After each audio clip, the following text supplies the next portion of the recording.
All right. Hey, everybody. Welcome back. It is March 27th, 2022. This is episode 67 of the Ration Museum Bulletin. You are back in the not archives. We're going to do a little more work on the collection website, though I'm going to try and lean away from doing as much coding this week and stick more to the actual spreadsheet work. There's more to do with the code in the background. And I'll bring it back up when it's all working neat. I don't know. We'll play it by ear, but I know I was boring everybody to death last week and the week before to some degree. So, gonna put that on hold for just a minute and just do some spreadsheet work, because at least that way I'm trying to find photos to put with each of these products, and you guys can help me with the keywords and all that kind of stuff. So. It's a little more interesting, right? Than just watching me write PHP, which I understand might not be might not be that interesting. So a little random aside between last week and this week, I tried a little bit harder to get a car. Tried to buy one last night and tried to wrap that up this morning. And that one fell through as well. I'm getting pretty desperate though. I was this close to buying a 2013 Kia Rio Hatchback, which not my first choice, but honestly, it didn't look that bad. Kias and Hyundais are pretty darn close, sister companies, but yeah, comparing the stats on that car to my last car, it's like every single thing was just a little smaller. The interior was 200 cubic centimeters or 200 cubic inches smaller. The engine was like 0.4 liters smaller, which is pretty substantial, really. The horsepower was like 50 less. It was just, or like 30, 40 less, something like that. It was just everything had tightened up, and it was going to cost the same as what my last car cost me years back. So I was still going to pull the trigger on it anyway, though. But they sold it to somebody else and didn't update their computer. So basically put a down payment on a car that didn't exist and was this close to signing a loan with my bank. But I paused it and said, okay, I have 5 days to sign this loan. Let's just make sure everything's good here, because it doesn't seem good. But didn't work. But turns out a good friend of mine is a car dealer, and as one of his many companies. So I didn't realize he was still actively doing that, and he has access to auctions and everything. So he's going to try and help me out, and I'm thinking, this feels pretty good. I trust him implicitly, so whatever normal dealer stuff is out of the way there. Plus, he's a good guy. So I've got a lot of hope between this week and next week. I will have a rented car again next weekend, so I will be at the museum on Sunday, and I'm going to do another long episode from 3 to 7. So tune in then for some more cataloging in person. I'm going to try and eat something fun from the museum stash, where you guys have sent in a number of things. So that's going to be a fun one. Pete says he was in Rio once. It wasn't bad. Once you were there. In a Rio. I thought you were saying like Rio de Janeiro. I would say that doesn't sound too bad, but yeah, I've ridden around in Kia Rio quite a bit. All right, all that out of the way. Tonight's going to be some spreadsheet work. We're going to take a look at the collection website. Just going to completely ignore the whole giant image thing, because it doesn't really matter for while we're getting this all set up. And we'll play it by ear. So let me get some howdies. Excuse me, some howdies out of the way. Looks like we got a bunch of folks here. So hey, welcome everybody. Good to have you.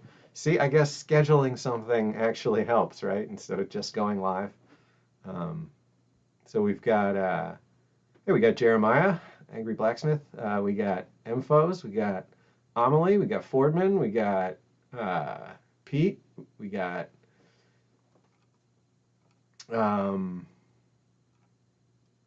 Yossi. Hey Yossi, good to have you. we got Kaylin. So hey, we got a whole crew here. Great to have everybody. And yeah, it's going to be a fun one this weekend, next week. So today I've got a variety of ration that I had to do some digging just to make sure I wasn't crazy. But this what I've got right here is it's a temporary it's a stopgap ration. It's a when stocks are low or when something's needed quickly and the normal process can't be followed or whatever it happens to be. We use what are called Go-To-War rations, and there's a number of people that make them, a number of different companies, and there's a whole bunch of different styles, and in some cases they're also commercially available. This would be one that you can get by the case for the military buys them, prisons buy them, and training programs buy them. They've been used in disaster relief quite a bit. These showed up a lot after Hurricane Katrina. So this is a Sun Meadow. This is a Sun Meadow meal that would be considered procurable under Go-To-War ration requirements. So we're going to take a look at some of the documents that the military has around ordering these in particular, and some of the flyers from this company. And then we're going to eat one of, I'm going to eat, I love saying we. I'm going to eat one of these later tonight in about 45 minutes to an hour. This is a shorter episode. We got Mark Swisher Eats and Stuff. So, hey, good to have you, Mark. We'll come back to this. This is a beef and barbecue sauce, and it's pretty much just a little shelf-stable snack kind of meal. But these things wouldn't last for years and years and years. The peel top cans are probably only good for a couple years at most, and the candy and that sort of stuff, it'll get stale. It'll start to go bad. Just a year, 2, 3 years in at most, because it's just commercial packaging. So these wouldn't hold up to the more rigorous standards for storage food. You wouldn't buy these to warehouse them. You can buy these to supplement the long-term storage food, just because sometimes production slows down with MREs, or there isn't as much of a need to keep cranking them out at the same rate. So stockpiling MREs, stockpiling FSRs, stockpiling UGRs, that kind of stuff is preferable, and the military will lean more on-demand shelf-stable supply in the meantime. Because if there's no problem procuring something like these Sun Meadow meals, and they're going to be procured, sent, eaten, then the shelf life doesn't matter. It's not a concern that they're only going to be around for a couple years. But yeah, you wouldn't see warehousing these kind of meals. So it's just a little tray, handful of things in it. But we'll come back to this in a little bit. Pete says that looks a little bit like the Philmont Ranch rations. I could imagine that. But also, I guess when you're out like on a horse or donkey or whatever it is, when you're out for the day or on a couple day trip at the ranch, as opposed to like back in the main compound. I never got to go to Philmont when I was in the Scouts, but always looked like a ton of fun. When I was in the Scouts, I was a camp counselor for a couple years at Goose Pond Scout Reservation up in northeastern PA. And one year in particular, my first year, I was a counselor in training, also known tongue-in-cheek as a staff helper in training. I won't spell that one out, but yeah. So the real initialism was CIT, counselor in training, and you would pretty much put in a week at all the jobs you had any interest in, or more or less all the jobs at camp. And then surprise, surprise, for my continued years as a staff member at camp, I wasn't necessarily a counselor. I was I was the camp quartermaster. So, that's pretty fitting, right? I was in charge of all the camp supplies. Um, so my first year, counselor in training, there was a walkout in the kitchen staff and emergency rehires, and they didn't get dishwashing staff, which was normally 3 people. And I volunteered to do the holdover week. Nobody else did. Um, I got paid, but it was, it's somewhere I have my very first paycheck. I think I actually haven't come across it, in recent years digging around, but it was 101 hours. Or no, it was 81.25 hours, and it was $101.67. So, yeah, do the math. I guess I'll do the math on that real quick. So, 101.67 divided by 81.25. So I was making $1.25 an hour, officially. So that was the very first time I got paid a wage and cut a paycheck.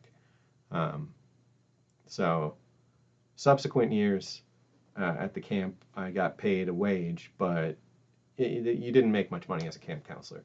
I think I made $600 a summer, but I got room and board through the whole summer.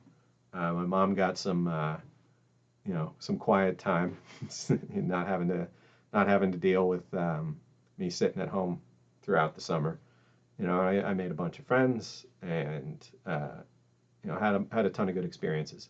So anyway, long story short, the mess hall was where I spent a lot of time that first year working and hanging out, and it's just crazy to me to think of a scout camp with like prepackaged food as opposed to just tons and tons and tons of cooking.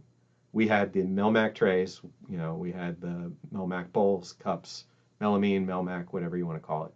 So, it was basically a surplus military mess hall. Most of our camp was surplus military stuff, surplus military platforms and tents, surplus military like tarps and extensions and military firefighting equipment. All of our camp trucks were military trucks from Tobyhanna Army Depot. Yeah. Foreman saying his first job was $8 an hour to help lay block and do cleanup work at a construction site. That sounds like a little better than $1 an hour, but still, it sounds like they were getting a pretty good deal, paying you. I hope your back is still all right. I know it's crazy. We do these kinds of manual labor jobs early on in life and get a minor injury that follows us forever, kind of thing. Pete was saying his first job was at Dunkin' Donuts for $3.75. That doesn't sound like a ton either. Were you getting tips though, at least? My first job after camp was Denny's, and they paid, I want to say it was $2.39. I think it was $2.39 an hour, and you definitely survived on tips. So without the tips, that was not a workable wage.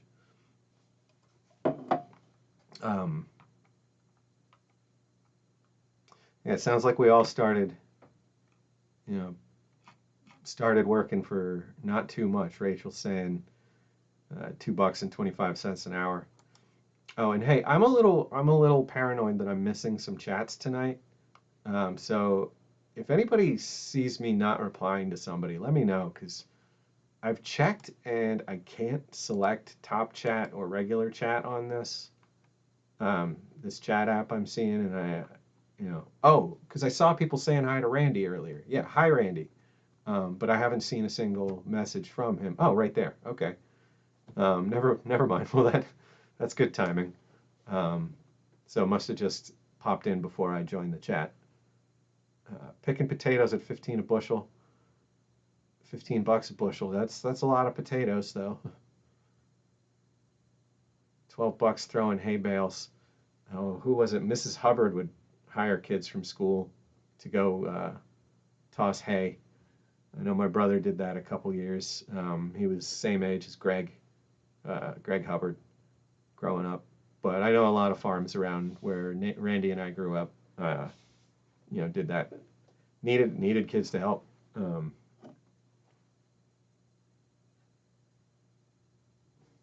Still crazy to me that shekel is a real currency. 300 shekels a month. I don't know the equivalent of that. Let me find out.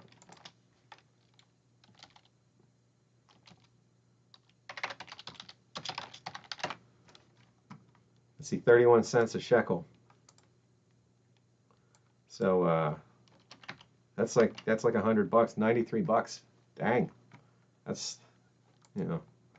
that's a supplemental kind of thing. But I think I was making more money at $2 an hour at the Denny's.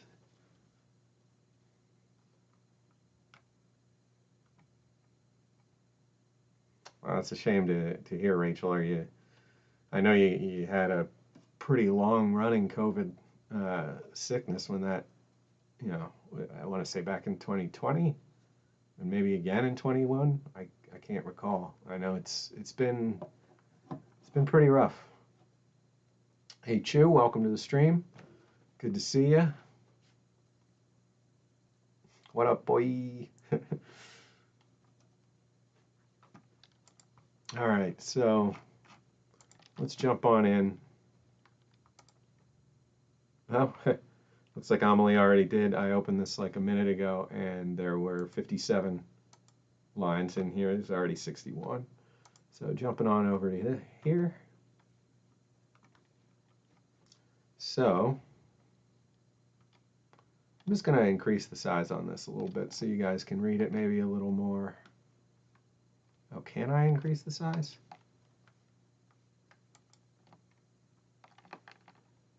Doesn't seem to want to let me. Okay, there we go.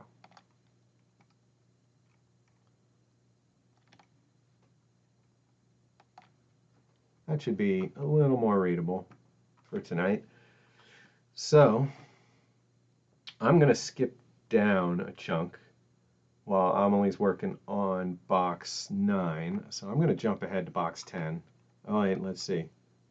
Can you, and should you are different. I don't follow. Can I and should I something? Wait. You at this point you can just talk in the chat. No, I see you there. Let me see if I missed anybody.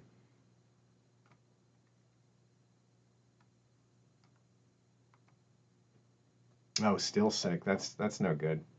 Oh, I had surgery. My heart goes out to you. I hope things. I know things will turn around. We'll all send positive thoughts your way.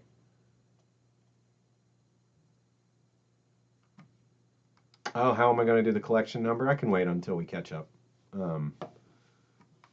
So good call though. So I'm just going to jump down a good chunk and grab. Let's see. Now I can go into museum collection. So I was trying to get it so that that script I wrote last week can talk to Google again, and I wasn't having luck. So I think it might pause, or it might time out and might go back to being okay, but as soon as I would run it for any length of time, it would just go back to forbidden. So their server sees it as not doing something above board, and I just need to figure out how better to share all of these, because a regular Google Photos account can't hold everything. It only gives you so much space, and I've already taken way more photos than that's going to allow. So I've got this spreadsheet over here too. This is what we're working off of. in terms of moving things over. So I'm just going to go ahead and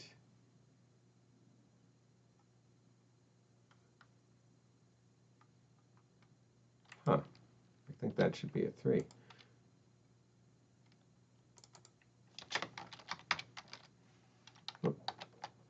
Civil Defense Helmet, Air Raid Warden,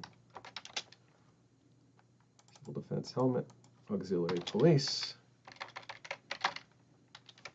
Alright, so I'm going to grab these.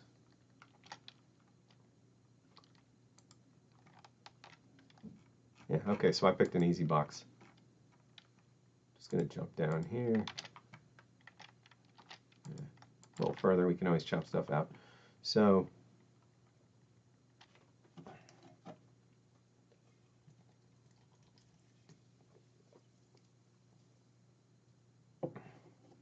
Foreman saying one of the deacons at his church made 50 cents an hour to help pour concrete. You know, 50 cents, you know, back then, you know, he says he's 81. 50 cents back then was not too bad, especially if you were young. You know, when, you know, 50 cents would buy you quite a bit. I mean, not like, you know,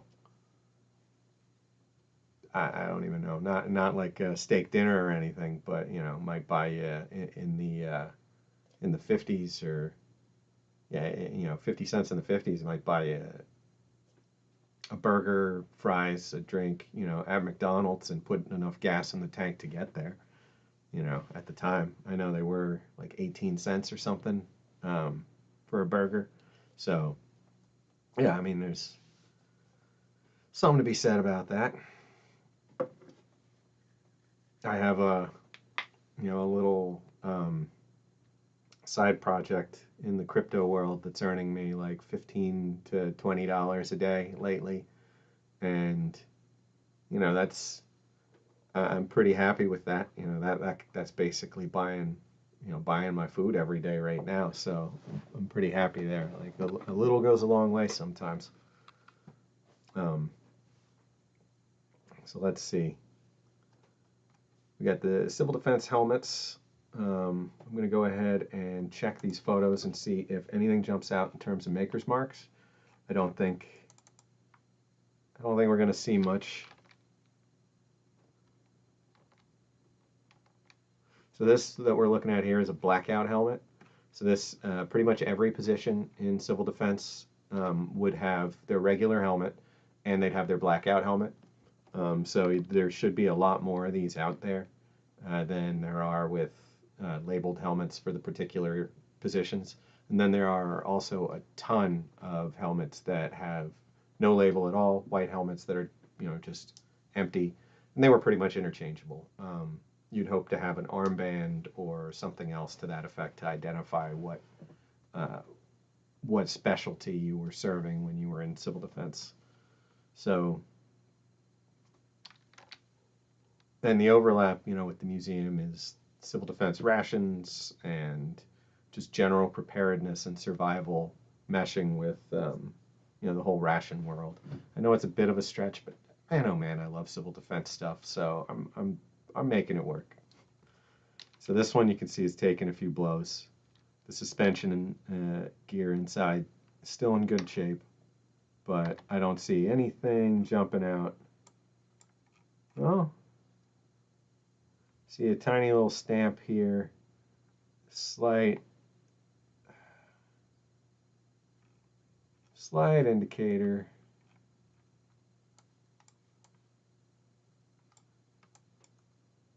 But not really readable enough. So I'm going to go ahead and say unknown. You know, and I'm definitely moving slow on this, but hey. So date unknown.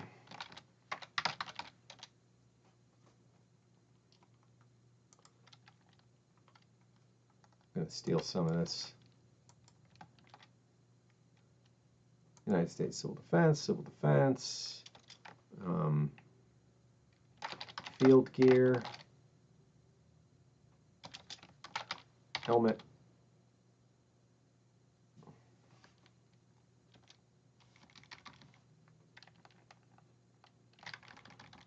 Go with the United States of America. We'll go with RM10 1 for box 10, item 1.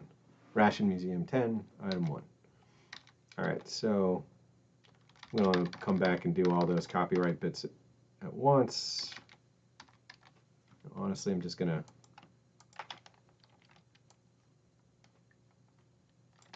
block that out for now.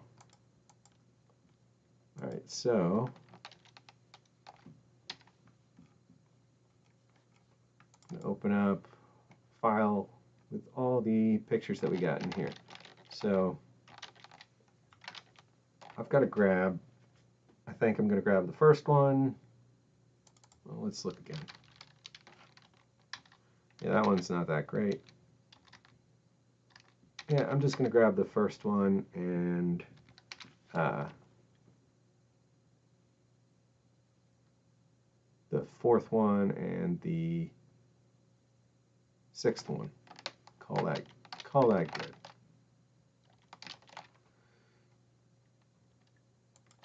So grabbing the public URL.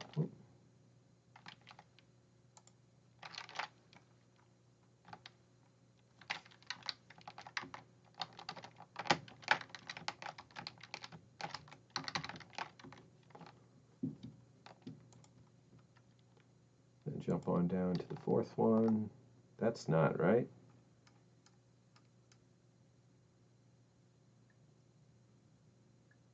What the heck? Are they upside down or backwards? Do they go in opposite order? They go in opposite order. Okay. Okay. Easy enough to learn. So we will put these. Okay. Clear those out. Hey, Aletha, welcome to chat. Good to have you.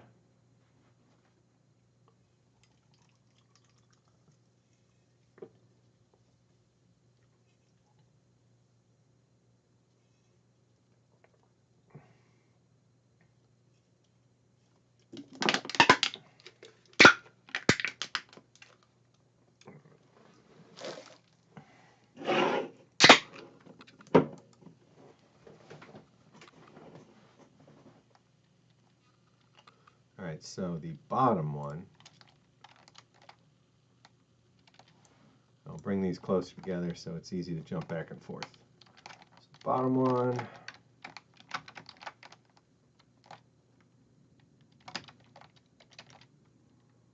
the fourth one in,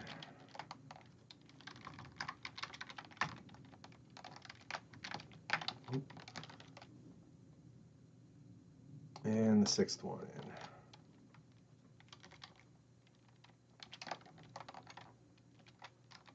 Okay, next item. So we got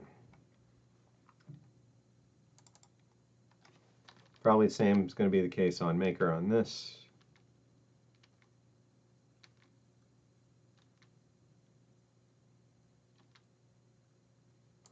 All right, so we take the 8th, the 12th, and the 14th.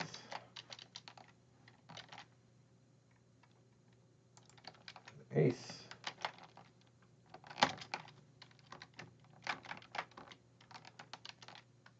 12th,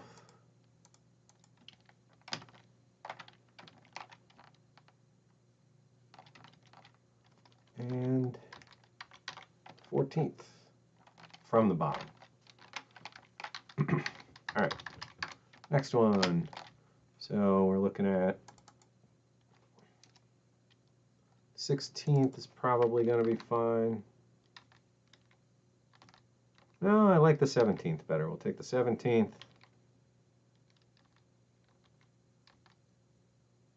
Take the 17th, the 18th,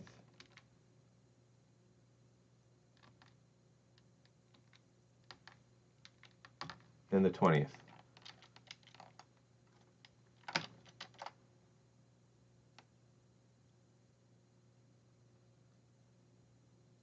Oh wait, let's see. Yeah, 17th, the 18th, and the 20th.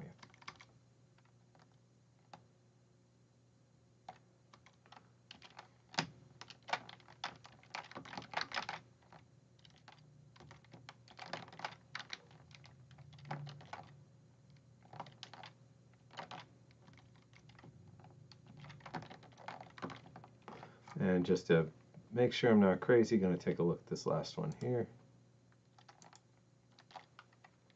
404 not found. What the heck?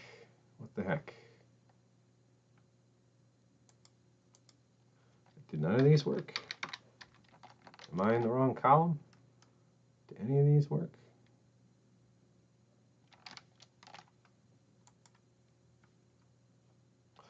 Oh. Okay. Big old mix of okay and not okay.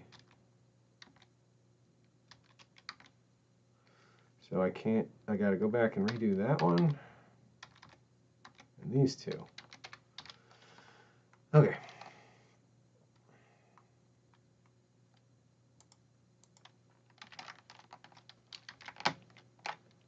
Okay.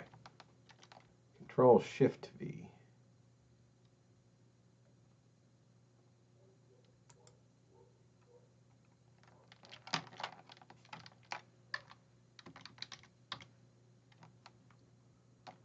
And that first one was the first blackout. Let's see, 1, 2, 3, 4,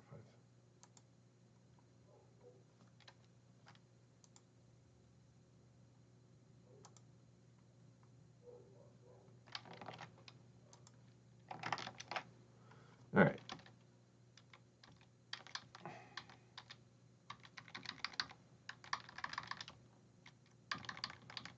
All right, that's all good now. So these are all unknown manufacturer. They're all going to have the same base keywords, though. These are going to have auxiliary police,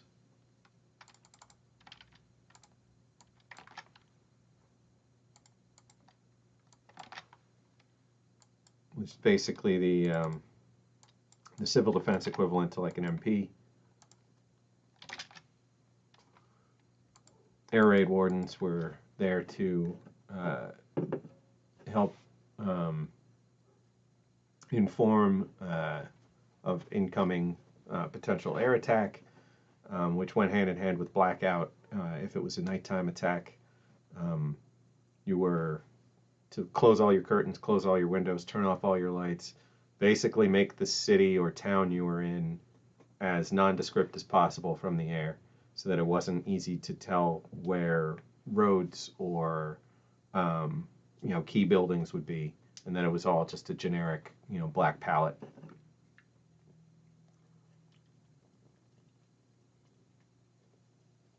Rachel says, can't believe it's snowing again. Hey, yeah, I haven't looked outside today. Not snowing. All right, so not snowing. Sometimes I go a few days between looking out of a window. Fordman was saying, I know during Vietnam, the U.S. organized civilian irregular defense corps to help defend really remote villages from the VC and North Vietnamese army when Allied regulars couldn't make it. So they were like kind of using the civil defense corps structure, but with locals over there. Is that what you mean, Fordman? That sounds interesting. Because it was a repeatable program. Like it was down to a science. There were manuals for every job. There were training levels for every job. It was it was something that we wanted to standardize so that you could be in a civil defense corps in one town and move across the country and just rejoin up with the same job, and so that everybody could learn just some little piece of emergency preparedness and survival skill. These days, I think we rely on things like FEMA way too much, and I tend not to have a lot of rosy things to say about the way the U.S. government handles just about anything. So I mean, same thing with with FEMA. I just don't think in a lot of cases that they're the most efficient and financially sound group handling things. And I think we could learn a lesson and go backwards a little bit, and maybe think about bringing something back like the Civil Defense Corps. Though I don't know if volunteering and civic mindedness and community effort, is quite where it was when the Civil Defense Administration broke up in the 80s. And that was a big part of it. So let's see, we've gone through box 10. Box 10 was easy.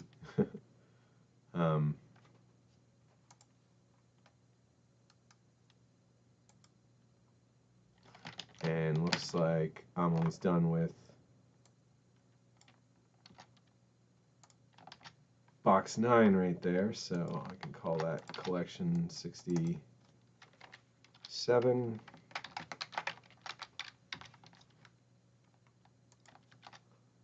68, 69,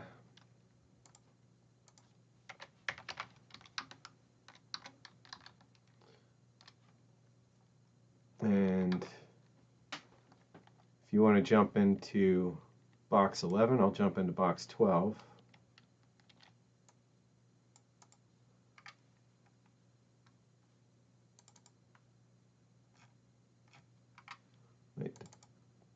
Probably both need spreadsheets.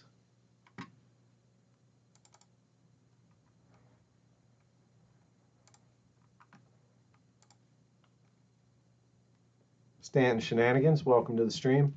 Today we're just working on the actual spreadsheets and talking through the items that are going in. So hopefully a little more interesting than the code.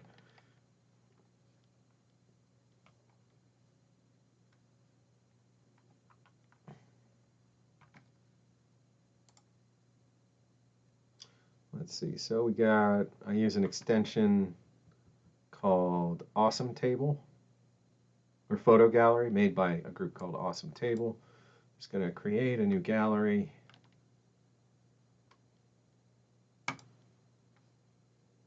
Selecting box 12.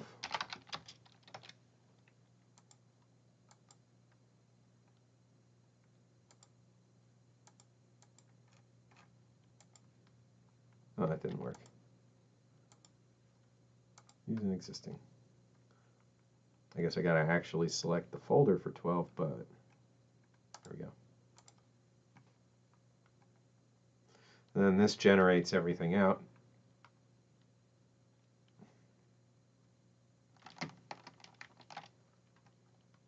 Just need the formula from here.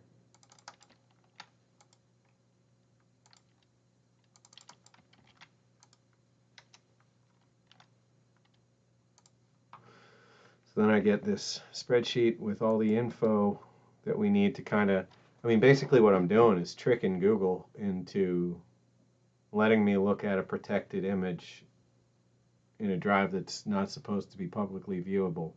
So, I should have known from there that this wasn't necessarily going to work out great, but for right now, it works, and we'll just have to figure out how to bridge that gap.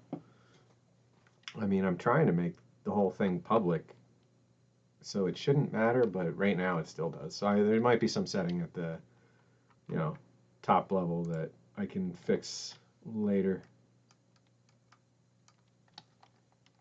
Where the heck did that go? Alright, so I want to make a new column to the right, public, and stick the formula in there, and autofill the rest of it. And there we go. Now we've got references to all these pictures. And I'll call this one box 12 URLs.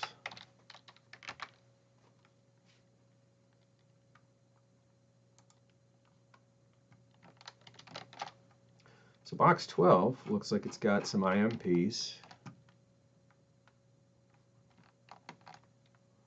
I'm going to jump back over to the master data. Yep, I got box 12 here. Only 8 IMPs in this one.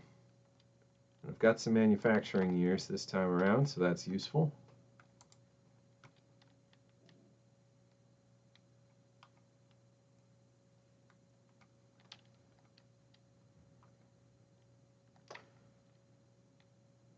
Pub cheese and wavy Pringles is what's on what's on Curious Pete's plate at the moment. Sounds good. Let's see, so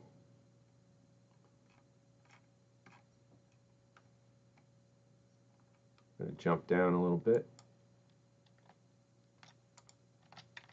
Let's see, actually, I can see exactly how far. There's 12 items there.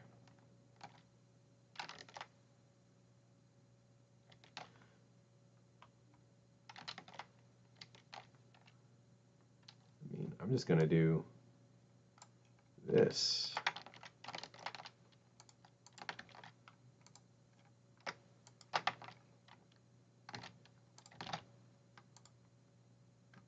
I will jump in on box 12 with this menu 8.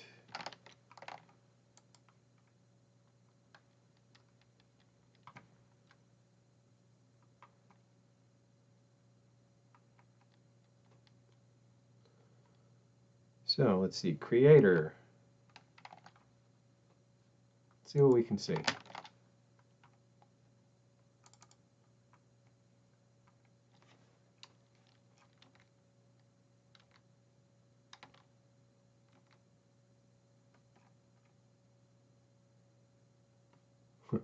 I love this ridiculous URL on the back of this. You know, when I'm looking at these things in a regular album, I can rotate right in the album. I can do all that stuff. I'm going to need to figure out if there's a better way to manage these things. Because I just realized I'm also going to need to rotate some of this stuff. But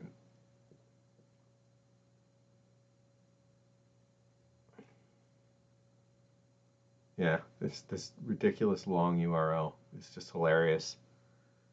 As if somebody's going to just sit and type this entire thing. Oh, no, I mean, I'm sure some people did.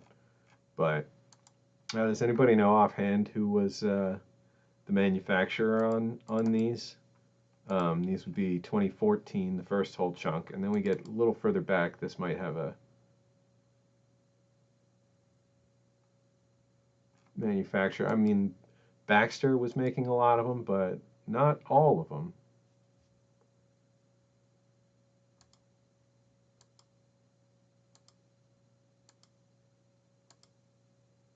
Yeah, they don't directly say on the outside. These are neat. They have this warning sticker that showed up for a few years there. That warning: the chocolate dessert may contain crystallized sugar pieces which may resemble glass. They do not represent a health hazard. Heat could dissolve them. So it's the Canadian Combat Ration Program. That's the manufacturer. That doesn't. I mean, if they were made by Baxter, they were made by. Well, I guess yeah. Who's packing the entire thing? That would be the more accurate one. So I'm going to go with that.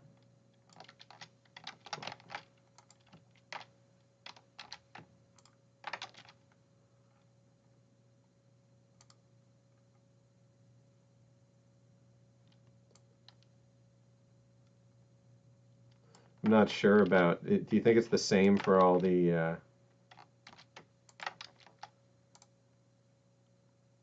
you know, these yeah, I guess the light meal combats and the maritime ones. I'm just going to plug it in for everything.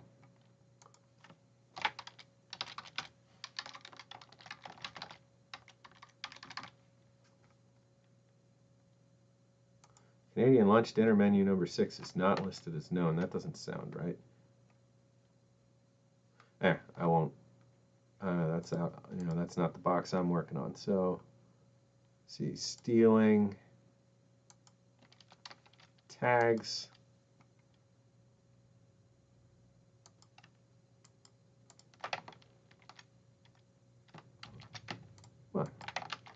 There we go.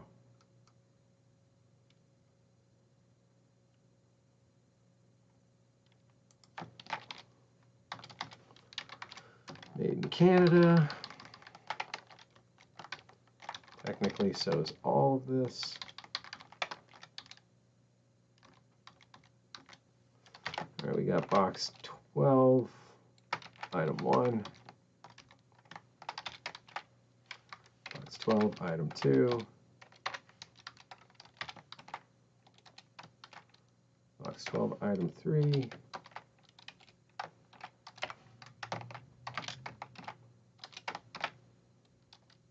Four, 5.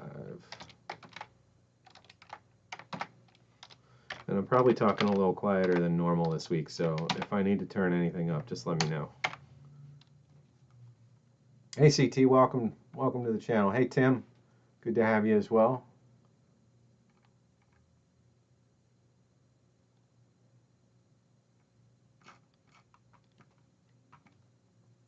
Hope you're having a good weekend. And wherever you're at, I hope it's not snowing.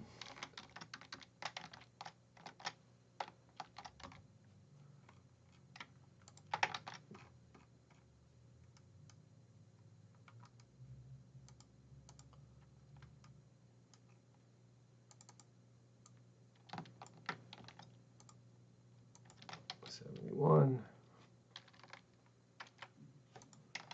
'72, '73, '74.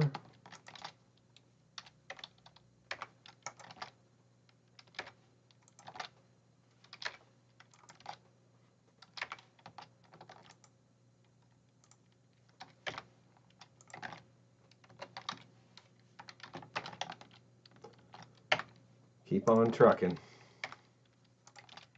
Where are you rolling through right now, CT?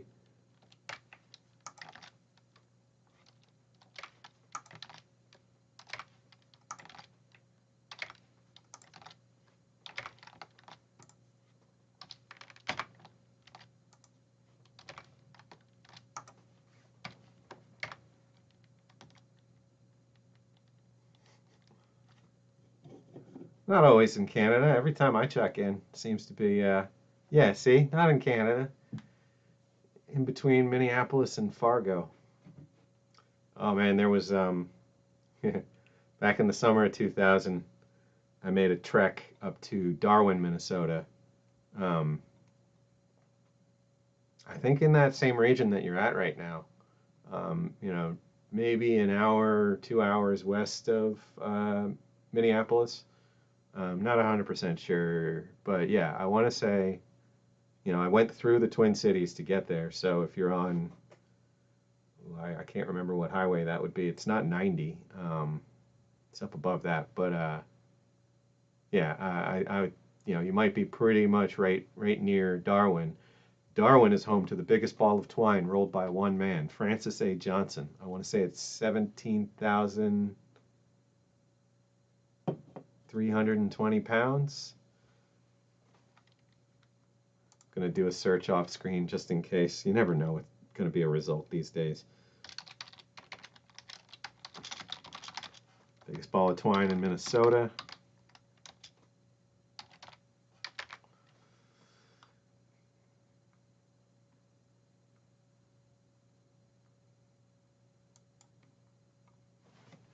Oh man, their website's breaking down. It's missing a bunch of pictures. 17,400 pounds. So hey, I was not that far off. Yeah, it took Francis Johnson 29 years, something like that.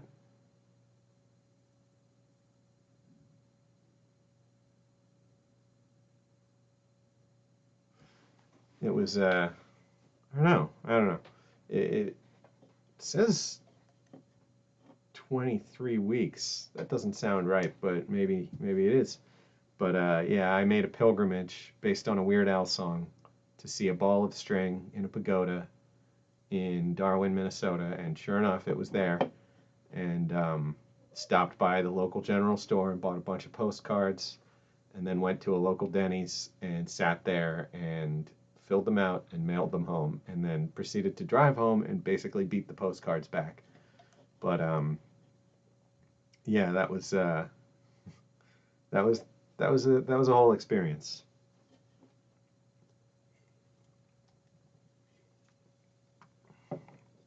Looks like it's still there, still just sitting in a pagoda. Oh, I guess I can show you guys what I was looking at. So this website, unfortunately, looks like it's seen better days. We got missing images here and there, but nope, just doesn't work. Open image in new tab. Yeah, there we go. So that's basically what I saw. And here's the kicker. You know, it wasn't really that easy to check on stuff on the internet, you know, in the year 2000. So there was certainly no website about this. There was nobody saying, you know, there was no easy way to find the hours. And if I wanted to call them, I would have had to like find some way to get access to a phone book from this region. You know, like it was just a totally different kind of time. We used probably MapQuest. I think MapQuest did exist, um, to print out the travel instructions before we left Bloomsburg, Pennsylvania. And based on just a written account of turn here, turn there, drove all the way there. It was closed when we got there, and we couldn't stay an extra day to wait for it to open. But we got, you know, we got what we were gonna get. You can't touch it either way, so you know there wasn't, you know, just wasn't someone to explain it to us. But that was all right. And the Twine Ball Inn was not open, so it was a journey. We stayed, you know, we stopped at like a dozen Denny's along the way, and made notes about their coffee. Oh, speaking of, I see Yossi asking about coffee. I should have thought about it. I should have brought some back here. I don't have any of the coffee you sent in at my house, but I will be in the museum next weekend, and I will brew some up, and then I'll bring a tin of it back so that I can have some on future streams because I could definitely use some coffee right now. Just drinking Coke Zero. Yeah, but yeah, you know, I will have some next weekend though. And thank you again for all that.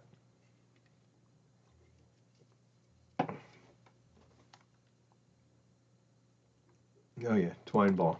Okay, so working on this. I am down here, picture-wise, everything else filled in, goody goody good. All right, I don't need the box 10 file anymore.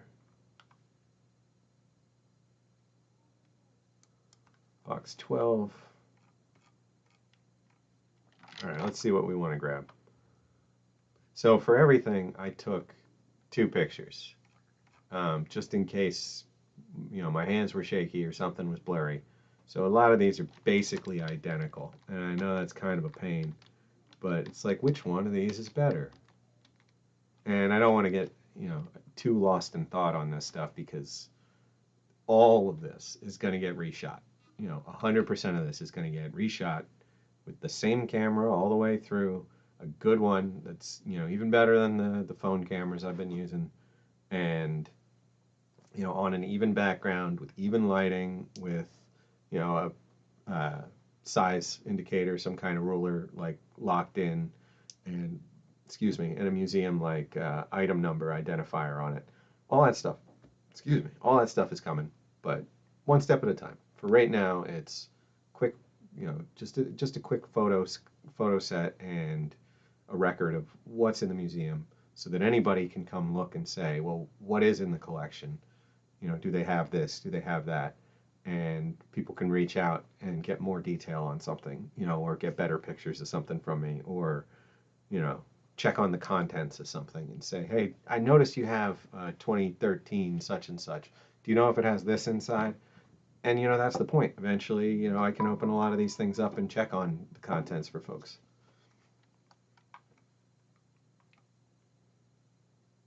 CT saying, friendly reminder to Ration family. If you plan on buying or trading rations, do it soon before summer comes around and the heat ruins them. Yeah, you know, especially from the south. There are a lot of brand new rations out there right now, late 2021 stuff, and I'm getting a lot of it from Louisiana and Mississippi. I trust it right now, but I don't necessarily trust it at the end of August, if you catch what I'm saying. Maple Pepsi? Who said Maple Pepsi? That's a thing? Maple Pepsi. New York City. All right, so I'm going to grab a bunch of these sideways ones, and we're going to rotate them, and we're going to put them back.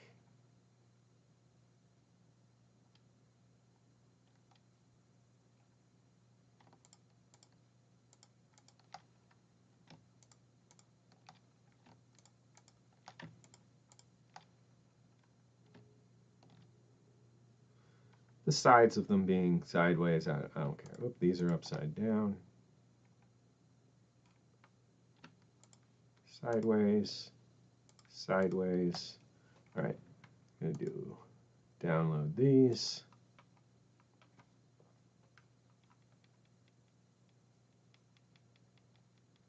Steve's saying that's why I hesitate to buy old rations from the flea market. Yeah, I swear by the time and temperature indicators, the TTI circles on rations. If the inner dot is darker than the ring, there's definitely components in there that have gone bad.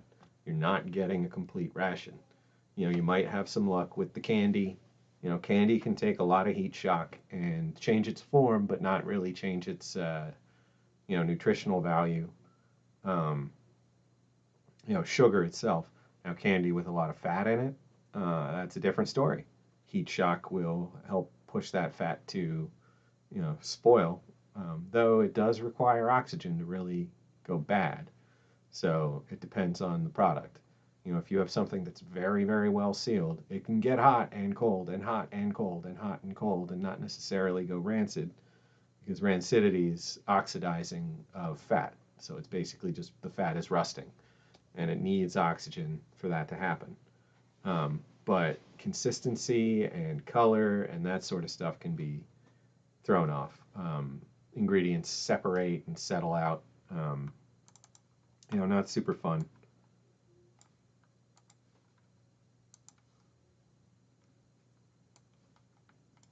So we're gonna jump up here for some photo stuff. All right, so this is that block of photos I just grabbed. Gonna drag them out. Throw them here. And just go through and rotate.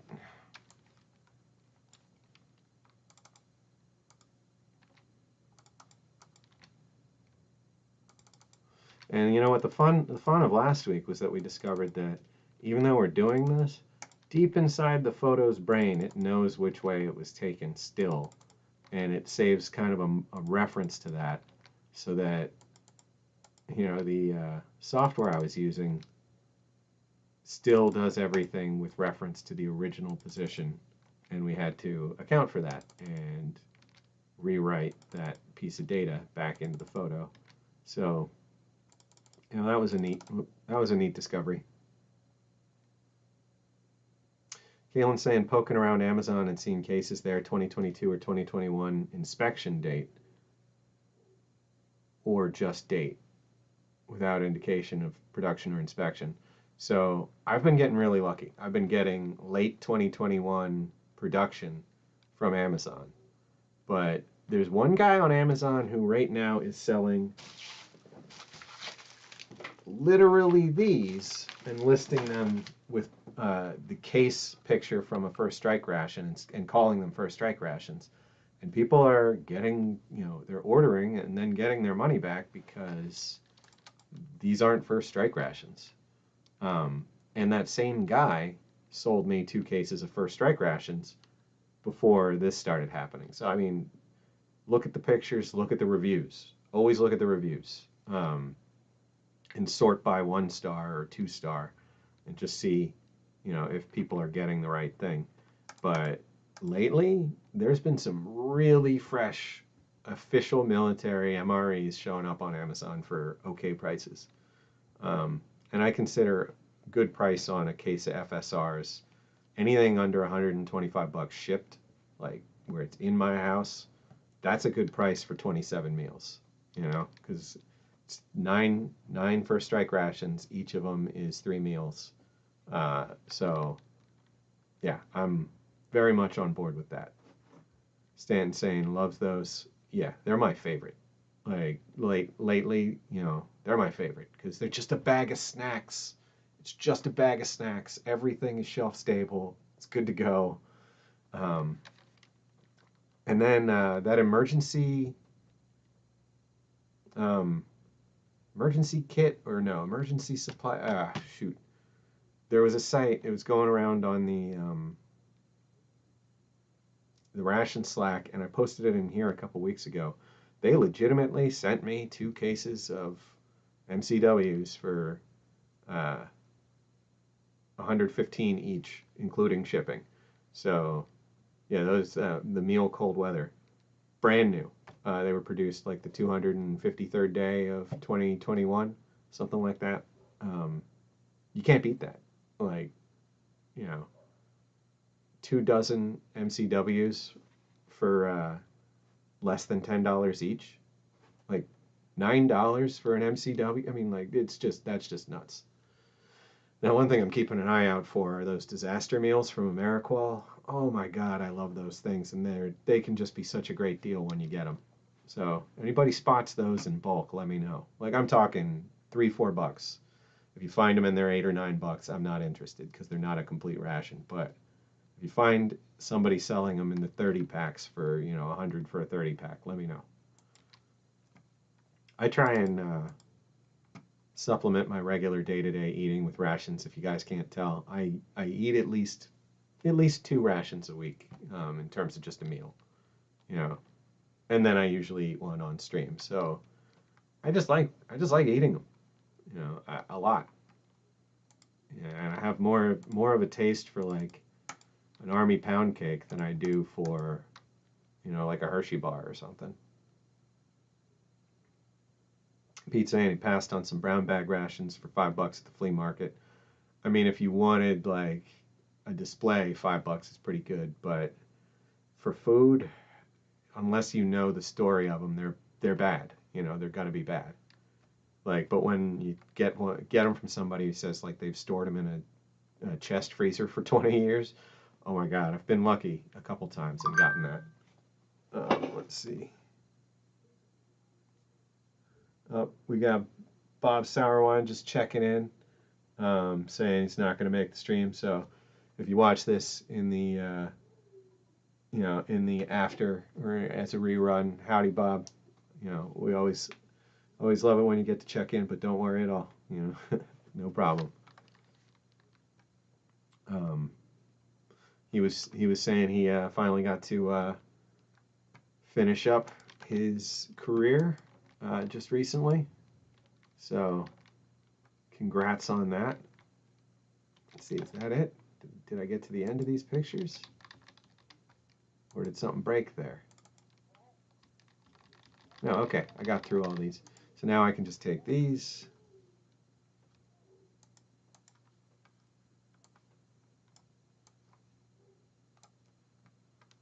And replace.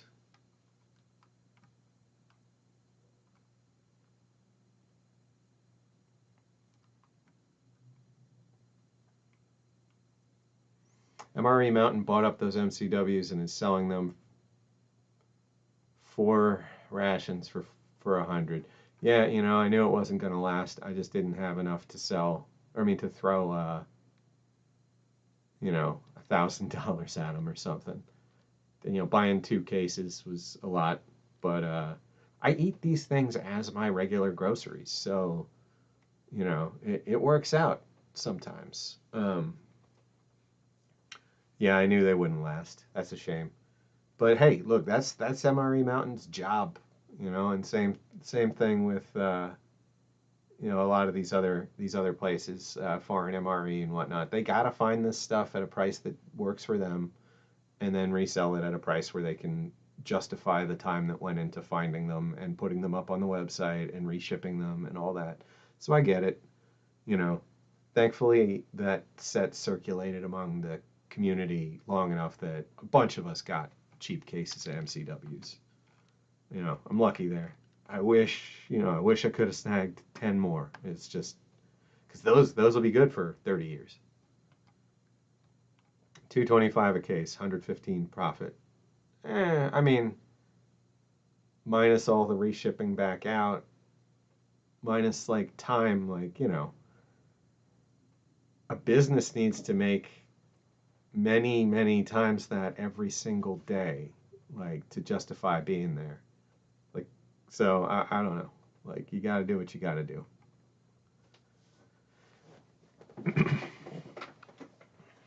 I've never resold rations though. I just can't, you know, I'll trade. I'll gladly, you know, work out some good trades, but I just feel so weird like putting a price on it and letting it go again for money, because it's just, I could make money other ways. I'd rather make money just about any other way. You know, once I have the ration, it's like, you know, mine. I want it. Speaking of, it's almost time for this. I'm going to finish up getting these photos associated from box 12, and then we're going to tuck in on this beef and barbecue sauce Go-To-War Ration, and we'll take a look at some documents about it. Okay, so all of these are rotated and we're looking good, so I'm going to go 1, 3, 5,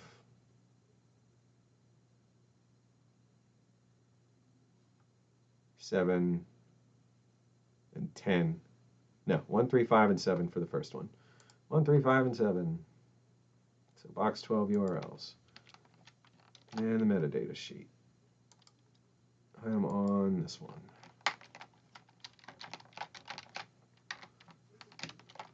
1, 3, 5, 7. All right, and go into the next one. Jump to 9.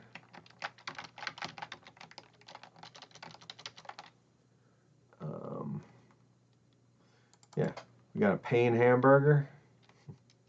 Well, we got a hamburger. The bread is Pain. You know, the bun. So we got 9, we got 11, we got 13, we got. Uh-oh. Is this one starting to leak? It looks like a minor leak right there and there. No, okay, that's just rubbing through the foil there. So we got 9, 11, 13, 15. 9.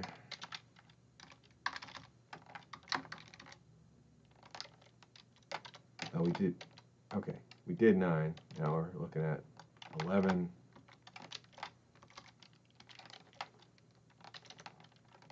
13. 15. Make sure 15 is what I think it is.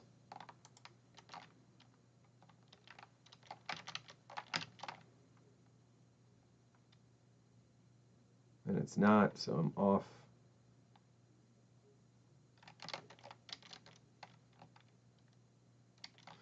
Where did I get off track?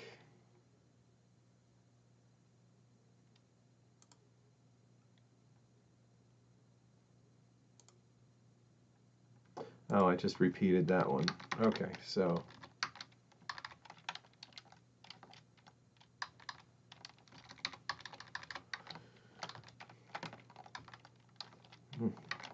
dang it.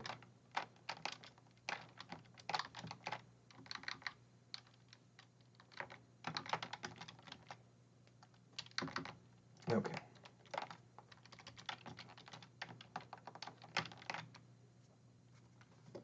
Okay, so this should be, yeah, all right, so that's right.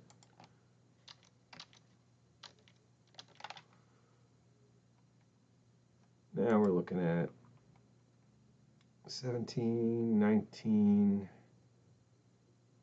21, 23.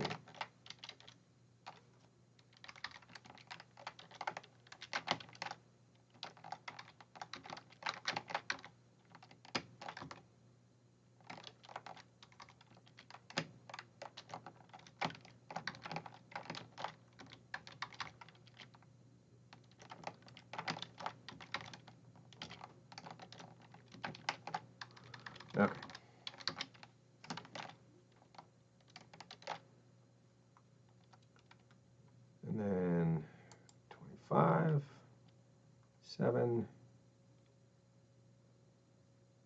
9, 31, 33, 25, 27, 29, 31, 33. Okay, 5 pictures there.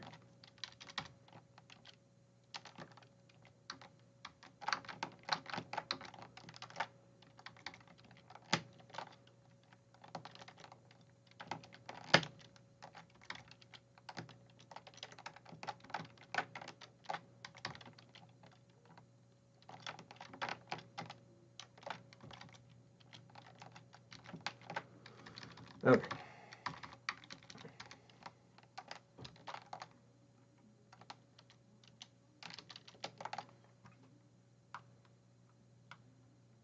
Foreman says his dad served during the mid and late 80s when he saw the Pain hamburger watching a review. Oh, and when he saw the Pain hamburger, he thought it was the coolest thing. Yeah. You know, I mean, existence is pain, right? Yeah. Not a nihilist.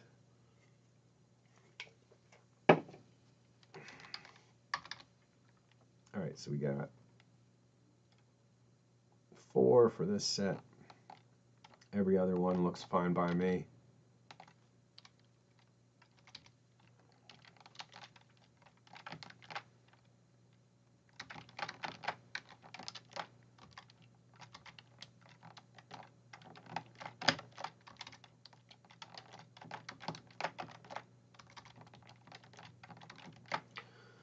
Let's make sure we're on track. That's the sideways picture. And that's that one right there. Okay, so we're still good. Now we're going to do 1, 2. Oh, okay, that's only one side. So we're going to do 1 and then 2 ahead, and then the next one, and then 2 again. Okay, so 1, 2, 3, 4, 5. Wait, 1, 2, 3, 4. 4 picks, but 2 in a row. All right, all right. So 2. And then, you know, we'll push this whole file up as soon as these last 2 gaps get filled. And we'll take a look at the website and move through these things real quick. And you know, this Go-To-War. I've been interested in seeing what these are like.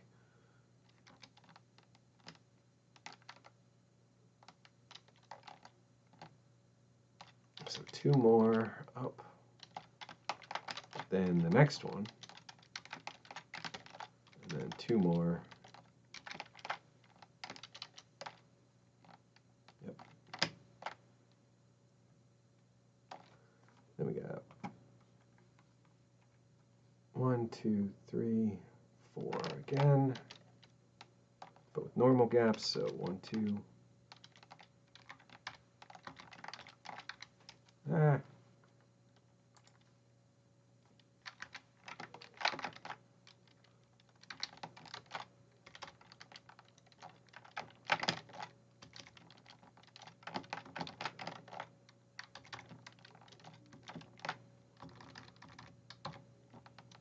And this one was a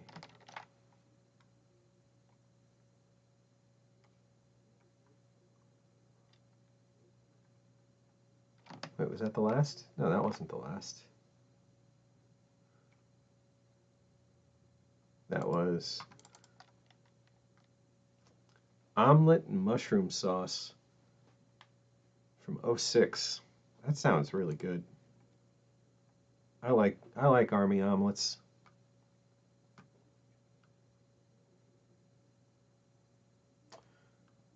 Wait, when I get the chance, check my messages. What am I missing? What am I missing?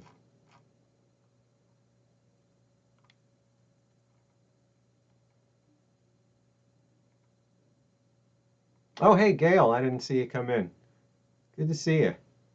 Sorry you're feeling like brain is fried.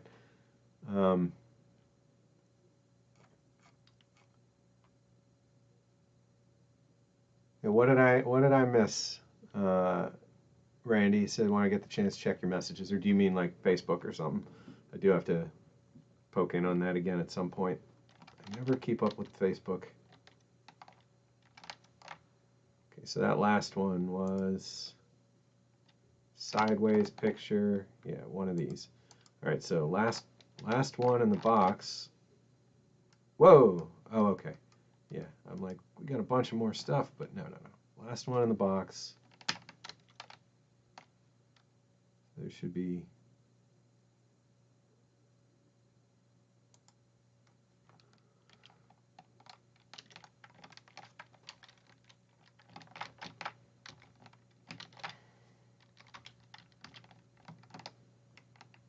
Facebook, gotcha. Okay, I'll check tonight. So we got 1, 2, 3 more, all spaced out.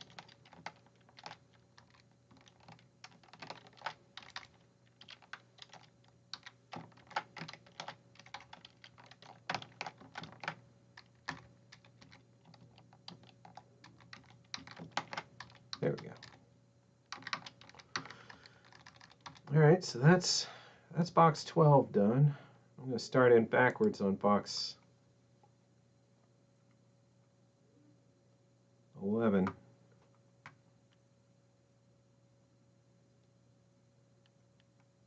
Actually, no. I'm going to dump the rest of this that I had plugged in here so that we can export this when it's ready. See, missing anything weird? Everything looking good there. Okay, so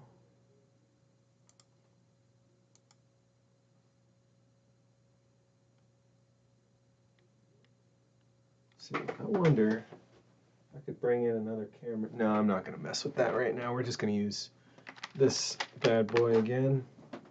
All right, keyboard over there.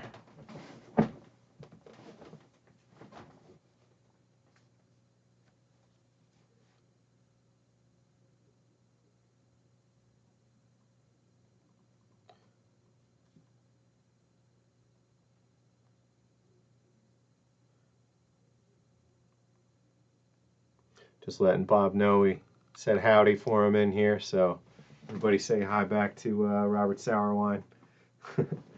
We'll catch him next time. We got James joining. Good to have you. Let's see.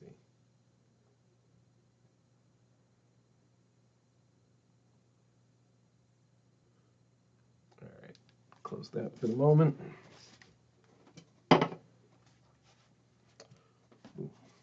I have to turn the camera down to my desk, and it's like, you know, it's nice and clear. I don't have anything really sitting there, just the credit card. You know, like, let's not do that. Okay, so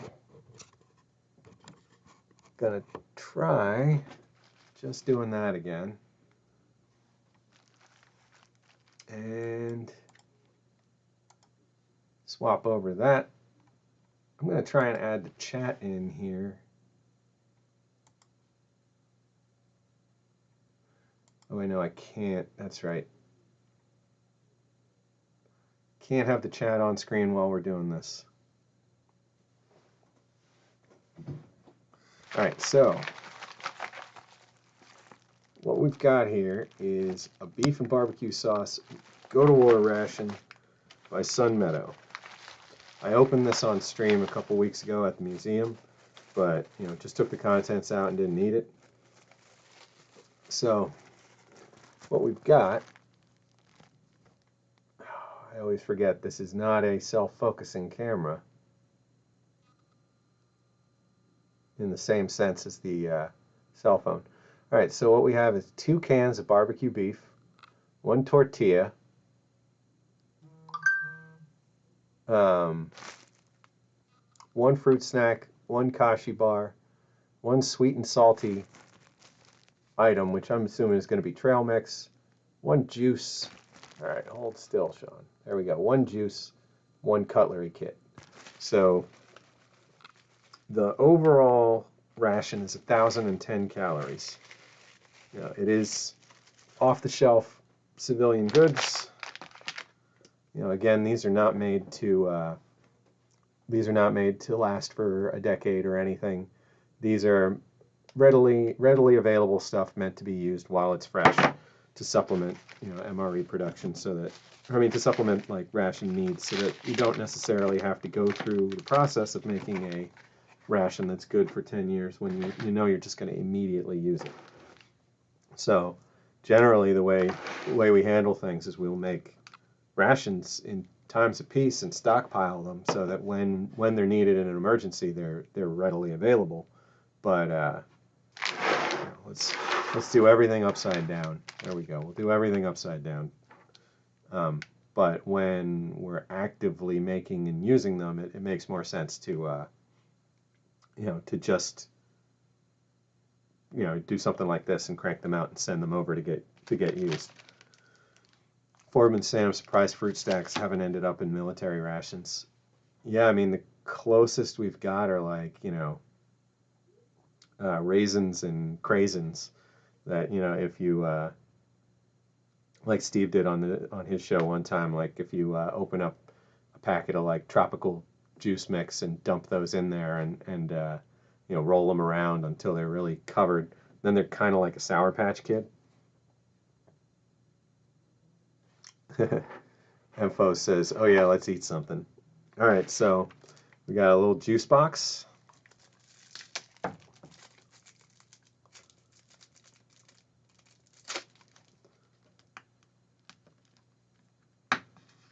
It's been a while since I've had just a plain old juice box. This one's Juice Bowl Fruit Punch. 100% juice blend from California.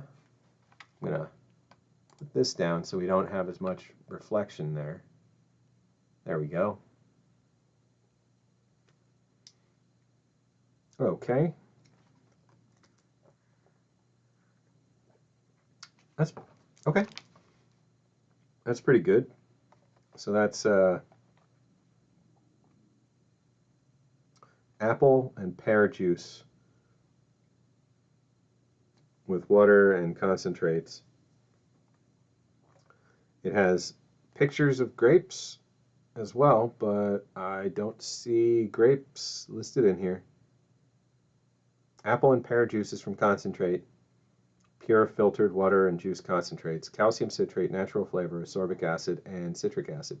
Yeah, those grapes are liars. Apple and pear. All right, we got Akashi Trail Mix Bar.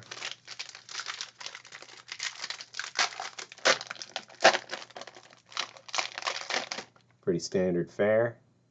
Nice looking granola bar.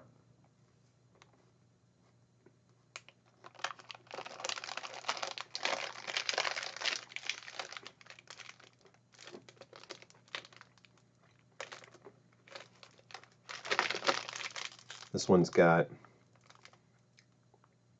whole grain oats, brown rice syrup, almonds, dried brown rice syrup.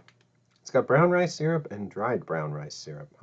Cane sugar, brown rice flour, raisins, sunflower seeds, oat fiber, sunflower oil, glycerin, cranberries, cane syrup, sea salt, natural flavor, rosemary extract for freshness, and peanut flour. Rosemary extract for freshness, huh?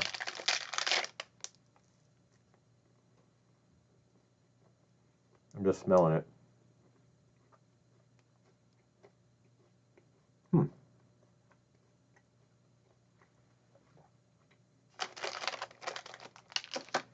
Definitely can't taste any rosemary. We've got Carr's Sweet and Salty Mix. It's a trail mix that's got red, white, and blue M&M products, pan-coated chocolate discs, as you would say when they're not M&Ms. So this is peanuts,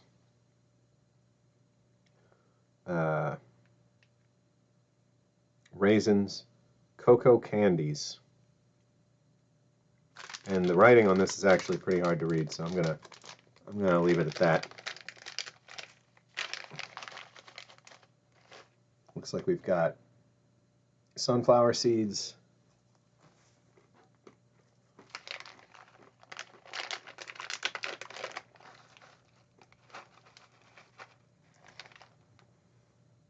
Yeah, we've got some nice looking red, white, and blue candy.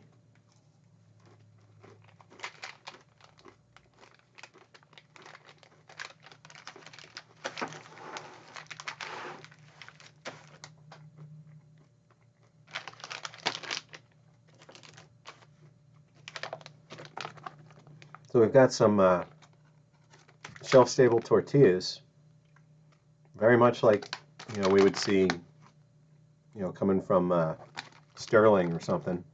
But these are made with love by Sun Meadow, proudly distributed by GA Foods, St. Petersburg, Florida. I don't see any indication of being made by somebody else, so they're in this yellow, yellow pouch. So let's take a look. You know, exactly what we're used to. Nice and soft. There is a desiccant in there. Do not eat.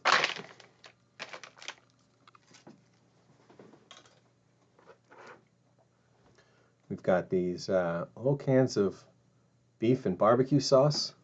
2 of those, same thing.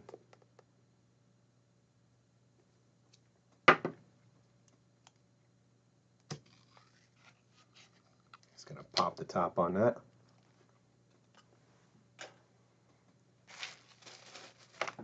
Each of these comes with a little cutlery kit with extremely stretchy plastic. All right, there we go. Oh, look at that. We got a fork, we got a knife, and we got a spoon. That is overkill. I have no idea what one would use 2/3 of those utensils for. We got a little salt and pepper packet.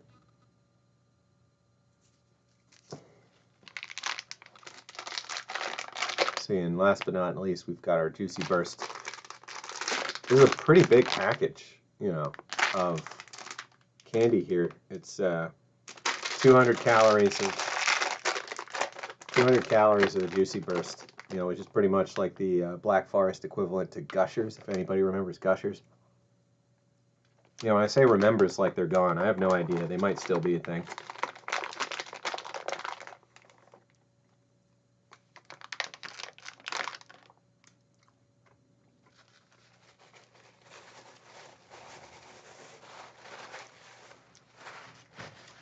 So I'm just going to wrap this can real quick, you know, because the can itself is, no, I see what you're saying. I'm just going to use the spoon here. All right, so this is interesting. It is very much paste-like. You know, it's not, there's no like, well, I guess there's a little bit of meat, like stringiness to it, but not much. Not much. It comes out, well, I'm just going to take a spoonful of this.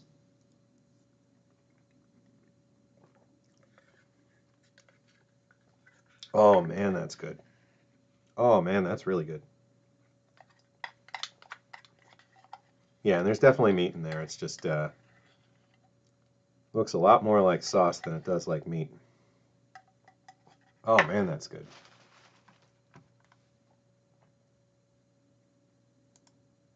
I'm gonna bring up what I found on this stuff.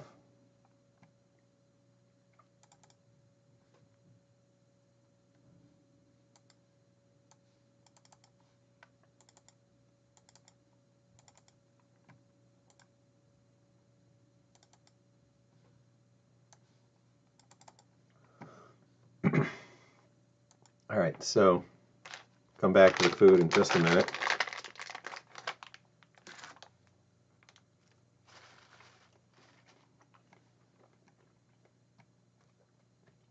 So we see somebody here loading out cases of these things.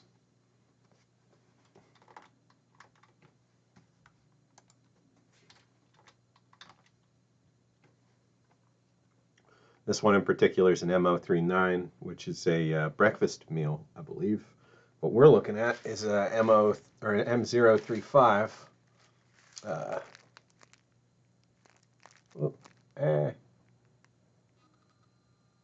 can see right under the barbecue, M035. So each case would be one meal type.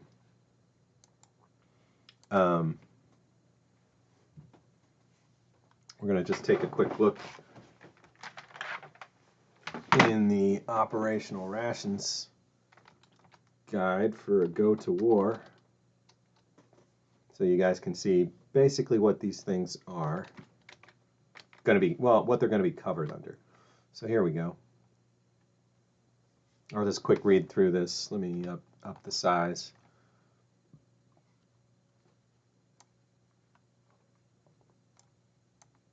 And I can move this around so that it's easier to actually, oh gosh. Easier to see it all. Okay, so the Go-To-War ration is a unitized ration designed to sustain warfighters during the early stages of mobilization until the industry is able to ramp up to meet the demand for operational rations. The ration evolved from lessons learned during Operation Desert Shield and Desert Storm. It does not meet the full spectrum of military service requirements and is not intended to replace any operational ration. Rather, it is designed to augment the full range of combat rations with readily available, highly acceptable commercial products. Highly acceptable. So each of the nutritionally complete meals consists of commercially available, individual serving size, shelf-stable components, including a single entree, fruit snack items, spreads, condiments, and beverages. All components are contained in a clear polymeric meal bag. All menu components are available from a variety of commercial sources. Criteria for selection of the menus include acceptability of components, shelf stability, packaging utility, and nutritional adequacy. Expected shelf life is 12 months at 80 degrees Fahrenheit or 27 degrees Celsius. As with the MRE, there are 12 meals per shipping container. So, let's see, each contains an average of 1,300 calories. The food is processed and prepared and ready to eat.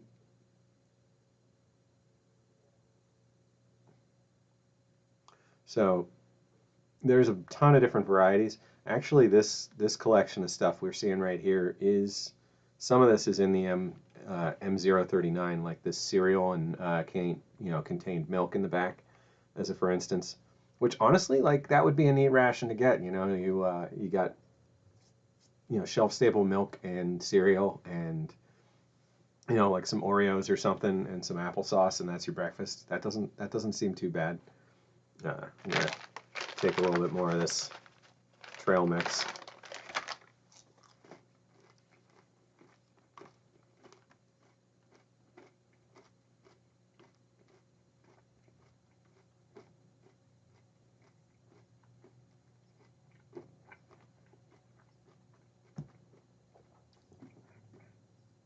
Ah, dang it. My bad. If you see anything you can correct, Emily, go for it. Otherwise, I'll take another spin through that.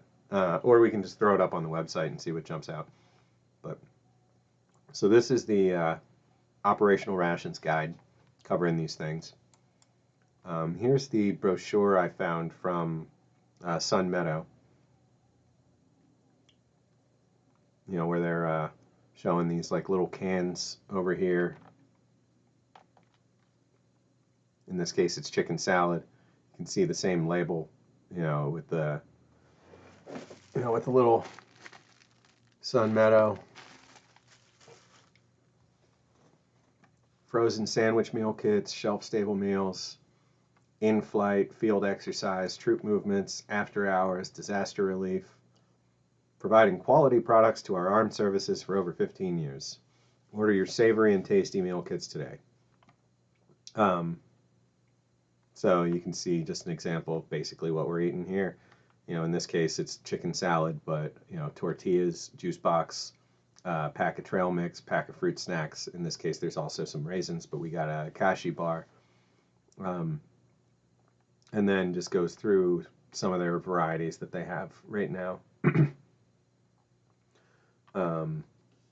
Doesn't look like they have every number in that series. We got a 1 is granola bar, fruit cup, sunflower seeds, juice, and cutlery, just a snack.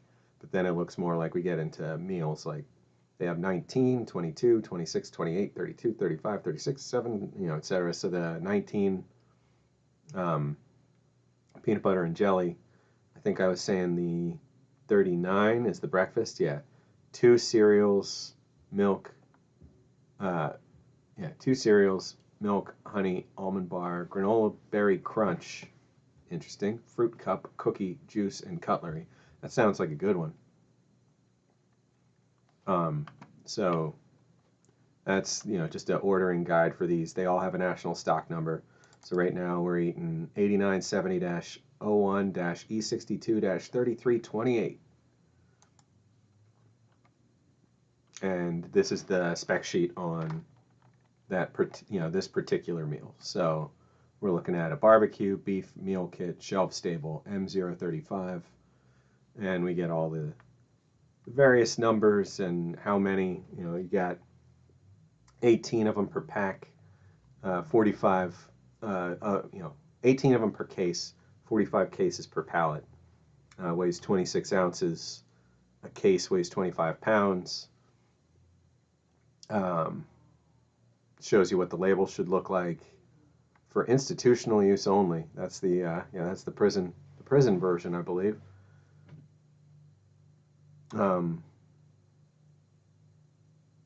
It shows 1,010 calories. I just thought this was neat. And then we've got a Defense Department document on the standards for these things. The meal kit standards are published by the Joint Culinary Center of Excellence, the JCCOE, and designed to meet or exceed the dietary guidelines put forth by the USDA Department of Health and Human Services and the Army Nutrition Standards in AR 40-25. The purpose is to promote performance, resilience, and health, and to decrease risk of chronic disease. JCCOE will review and publish by name and catalog number the items that are authorized for food program procurement, and only those meal kits that have been reviewed by the Quality Assurance Division for compliance with the standards. The list contains only items that should be procured by Army Food Service, the only items that should be procured by Army Food Service operators. Food program managers will use only this listing to comply with regulations in AR 30-22, Army Food Program, paragraph 3-38. Items by the same manufacturer are not necessarily compliant and should not be procured unless specifically listed. Meal kit standards are subject to change when changes in national dietary recommendations, guidelines, and/or regulations occur. So this just runs through like minimum nutrition, in each of these things in terms of fat and cholesterol, minimum and maximum, I guess. So no trans fat anymore in anything. And I know a lot of you guys were around in the era where there were the trans fat cookies and stuff. They were good. They were real good. I miss trans fat. I know it's no good for us, but so's everything. Just running through what all they have to have, how much protein, how much or how little bread, etc., etc. And for the heated, the shelf stable, the frozen, the meal or the lunches, the brunches, and then we get down into the actual approved ones that you're allowed to procure. And let's see, we're eating a lunch kit.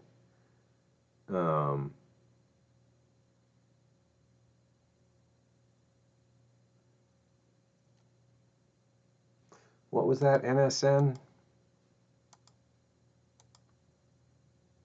We were eating the E62 3328.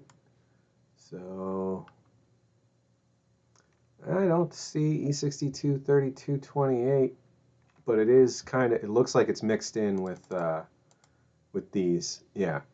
So tuna, chicken, beef. And we're seeing the 33.25. I'm sure the 28's on there as well, or mixed in with that, because we got the 25. Yeah, 25 includes 6 of the beef, the barbecue beef, 6 of the tuna salad, and 6 of the chicken salad. So yeah, you're allowed to order a mixed case. It doesn't look like you can get a direct case of just the 18 barbecue beef. Not sure. All right.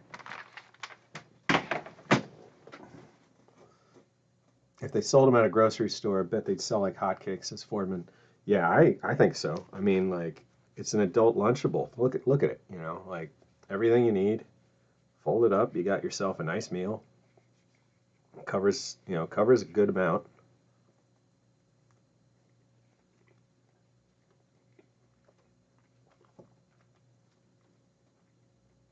This is good. Yeah, this is a nice sweet barbecue. I'm gonna have some more of this juice.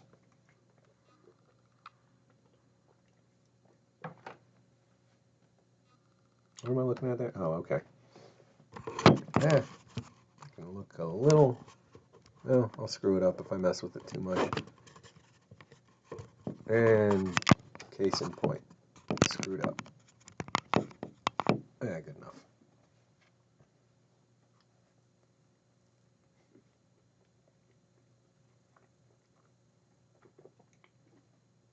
$28 and still eat Lunchables. Hey, nothing wrong with that. Just need to supplement that with a bit more calories, you know.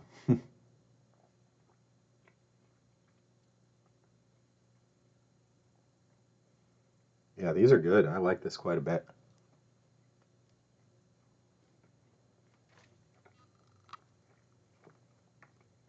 I think I found my new go-to, you know, for short-term stuff.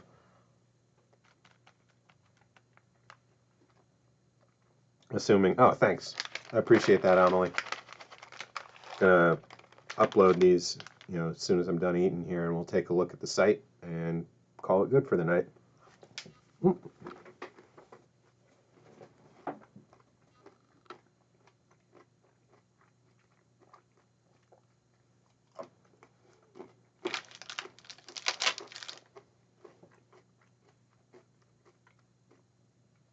Fordman saying during deer season it's often refrigerator level cold outside, and the Lunchables held up pretty well. Yeah, I would assume.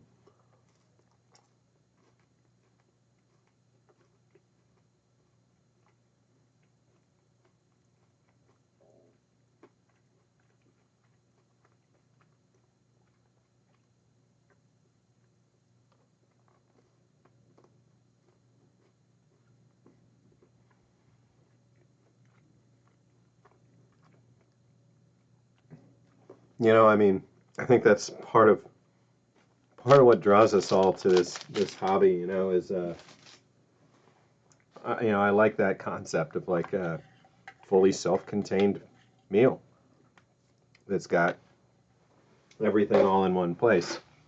You know, I'm pretty lazy when it comes to food prep, so you know, being able to just peel something open and scoop it out, you know, that appeals to me, as opposed to going through the process of getting out, you know, pots and pans and cooking something up and all that.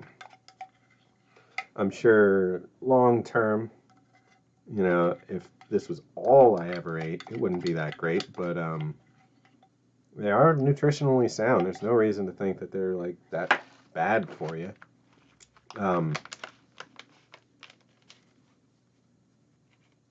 You know, but I eat a lot of salad and that kind of stuff too, so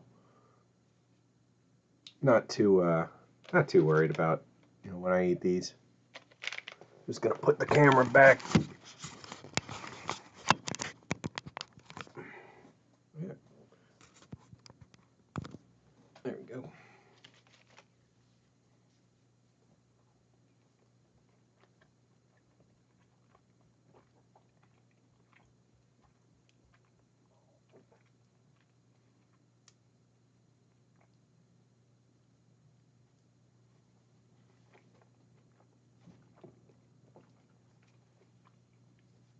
Pete, I know where you're coming from with that, but just the term discount meat store puts a certain amount of dread in my brain. Randy says he loves cooking, doing it right now. Breakfast for dinner, fresh egg. I mean, breakfast for any meal. Breakfast for every meal forever. Fresh eggs from the backyard, some bacon, corned beef, and hash. That sounds real good. Huh? Little escape.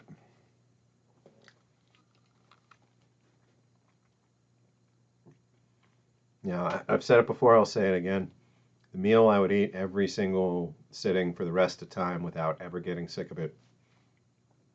2 pieces of rye toast with butter, 2 eggs over anything, whether over easy, over medium, over hard, doesn't really matter. And some sausage. That's even if it was just the eggs and rye toast and some butter, perfect. I'll eat that for the rest of the time.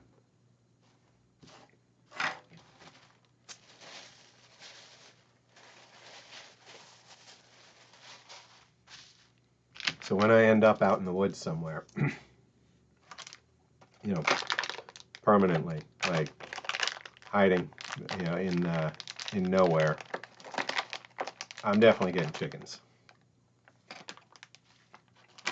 That's these fruit snacks there.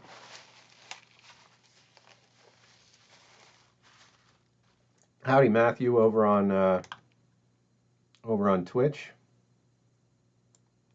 I'm gonna jump back over this. We're gonna bring this one back up. Good to have you over there. I'm not sure what you said. Looks like maybe Portuguese? I'm not sure what language that is. But welcome. Hope you're liking what you see.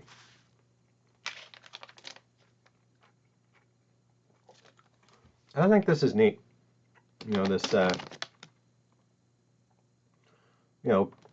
pretty civilian-looking version of the the military tear top pouches for. Oh. Okay. I guess. Okay, gonna block you.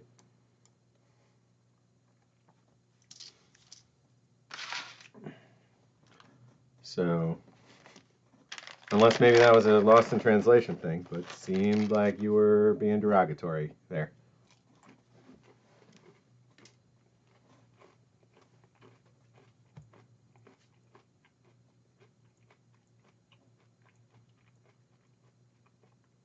No, he said what it was, Kaylin, and it was mean. But that's all right.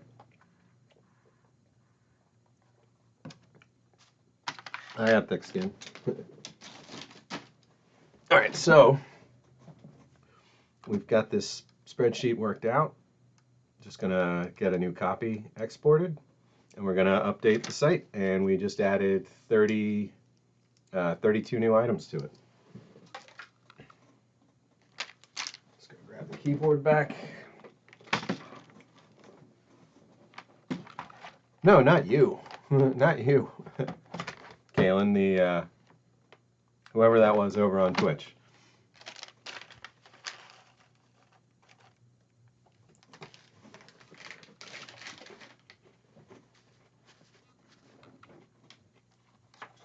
No, you're fine. You're the dang best. I know you don't have any negativity in your heart one bit, so no worries.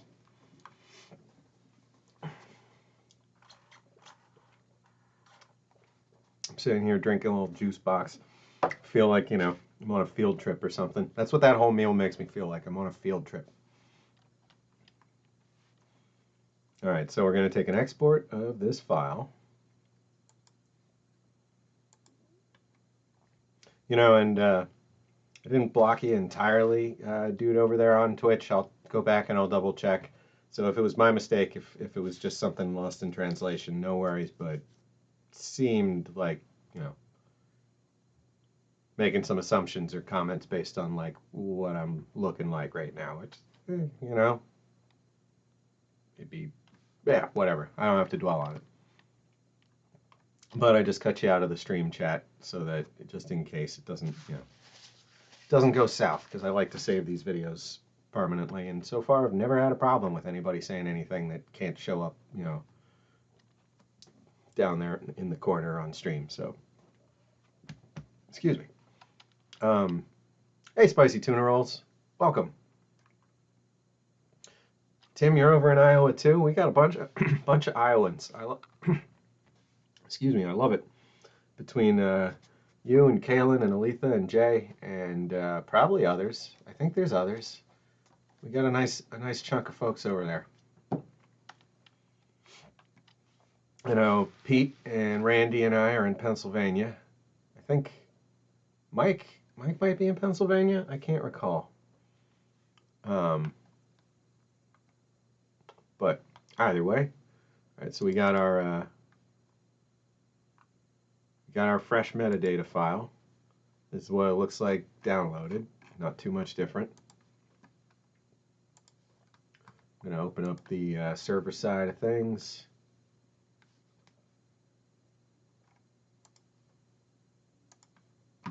Swap over there. Pete's saying he thinks his brother hiked in Red Rock. Don't usually get that far. That's where I'm from, is Red Rock, Pennsylvania. That's where I grew up, from about 5 years old to about 17. All right, so this is the file we just grabbed. I'm just going to log into the collection server. All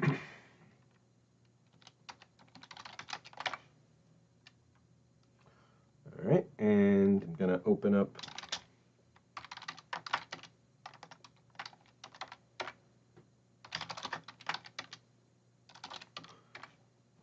the test spreadsheet.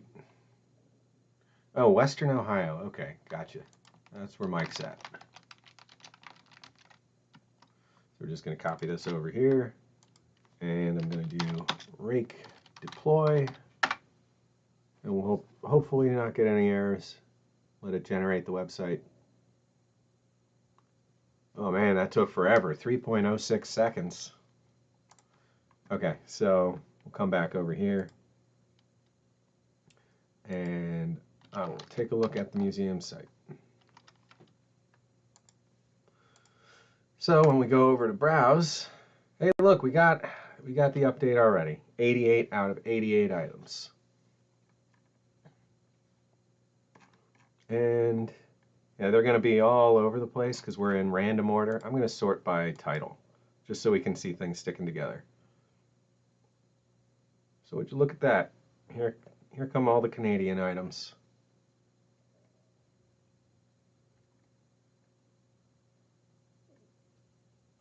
You know, and any of these we can click on into, and we can get a nice look at, you know, the photos. We can zoom in, get a lot of detail. These are all going to get replaced with the compressed and watermarked ones, you know, when I get that finalized. But you know, they'll be the exact same dimensions and quality, so zooming in you'll still be able to get this specific. Excuse me. You know, the hope being that, you know, people can take the time to look at tiny details if they need to. We can see Forces Canadiens. I know if Nick was watching, or if he catches this in the playback, he always cracked up at Canadien, you know, with the Canadiennes, you know, as a, you know, the French spelling.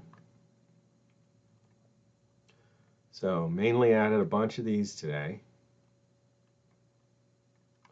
We'll jump back to the overall list. You know, I like these old early 90s ones.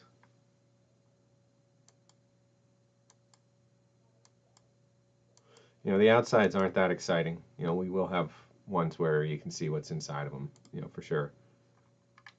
But this is a record of what is in the museum. That's what this site is. This is to be, you know, what items do we have?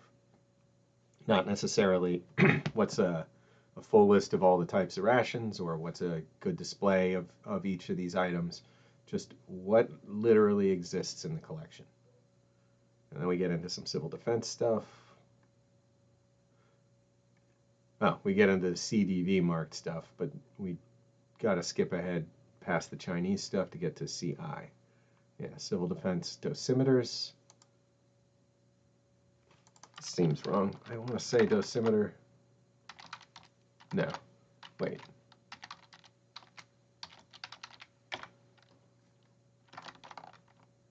Yep, that is wrong. Okay, so I will correct that for the next round.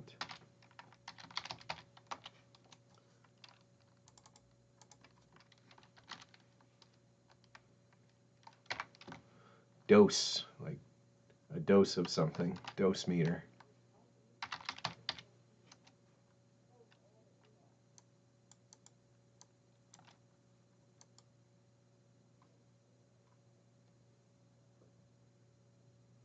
CDV 710.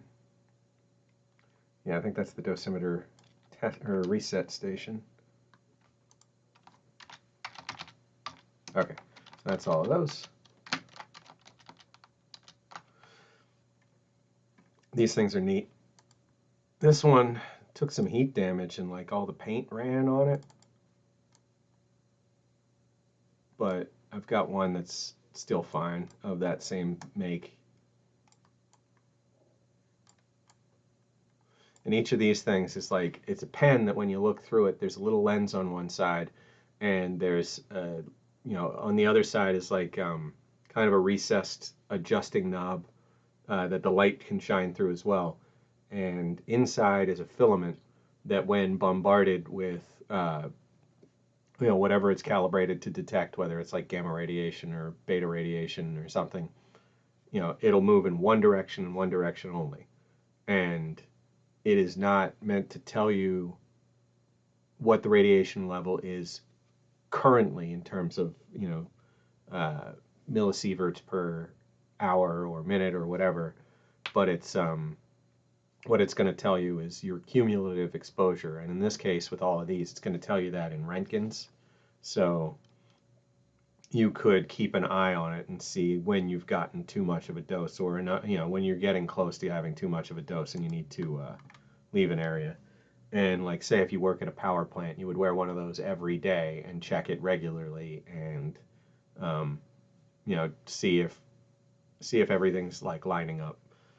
When the Fukushima incident happened about a decade ago, when the tsunami and earthquake caused the power plant on the coastline in Japan to have a series of meltdowns.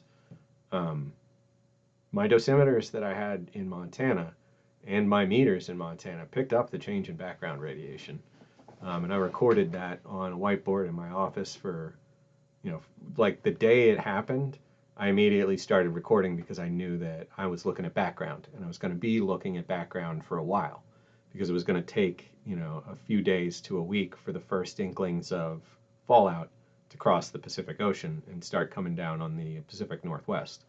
So, you know, at first we had a nice baseline of background radiation that we were testing day over day, and then it started to spike.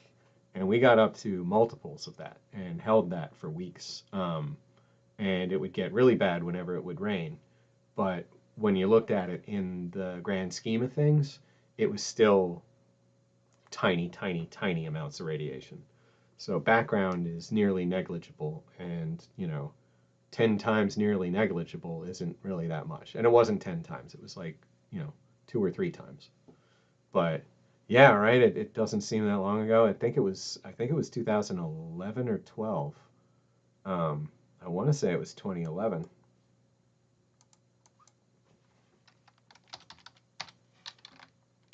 Fukushima disaster. Yeah, the 11th of March 2011. So it was 11 years and 16 days ago.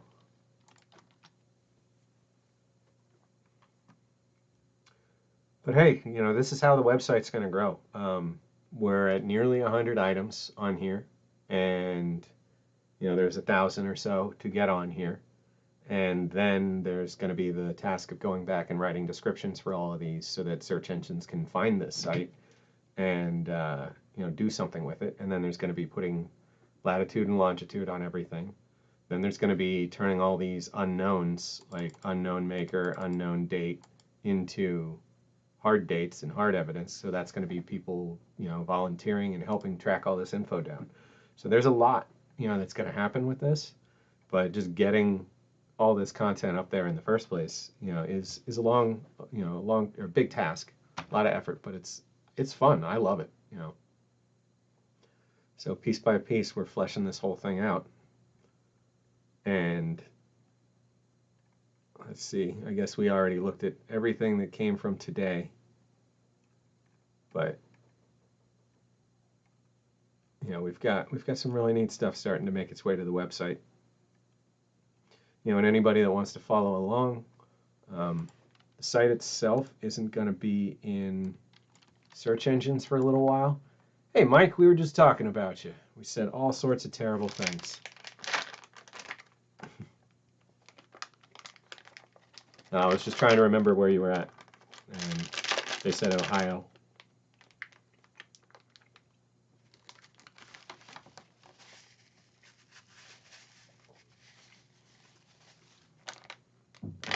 Pretty much wrapping it up for today.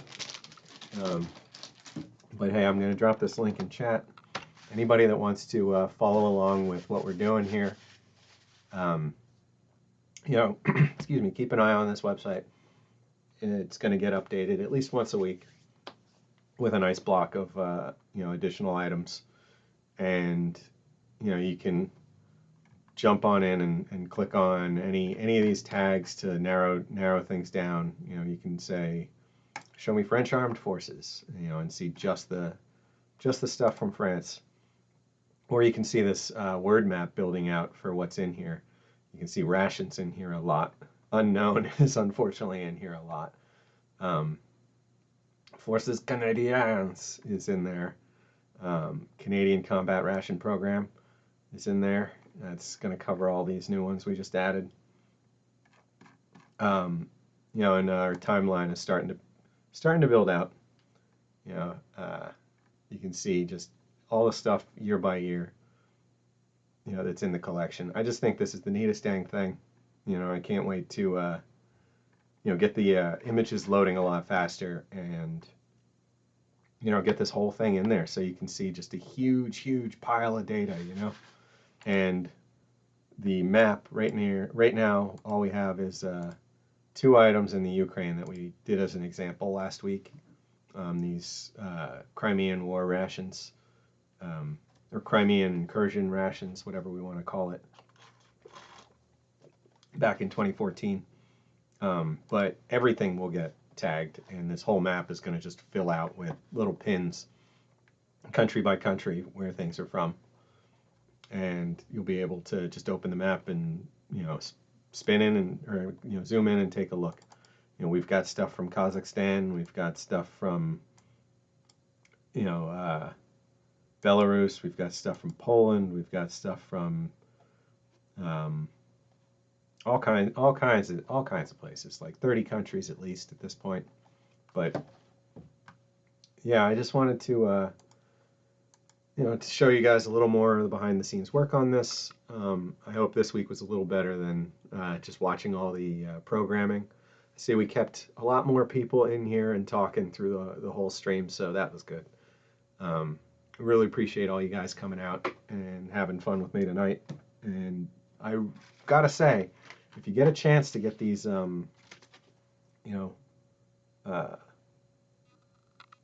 Sun Meadow, if you get a chance to get these Sun Meadow meals, pick them up. They're fun. They're short term, great for like a picnic or a day trip or something. everything you need in one little packet. You know, and I think I was getting these for like $5 or $6. So I think that's worth it. You know, I honestly think that's worth it. Um, but, you know, I'd like to get my hands on some of the breakfast ones with the bowls of cereal and the shelf-stable milk. That sounds pretty neat. But anyway, you know, love all you guys. Really happy you all came out for another week with the Ration Museum. And I'll be back next weekend from the museum. I have a rental car, so this is locked in. I'll put the time up. It's going to be 3 p.m. to 7 p.m. Eastern.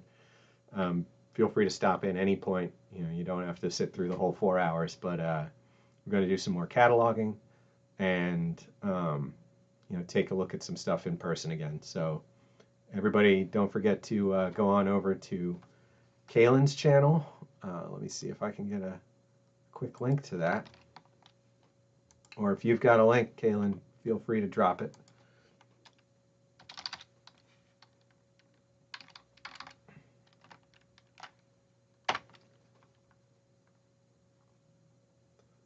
I'm just grabbing one otherwise.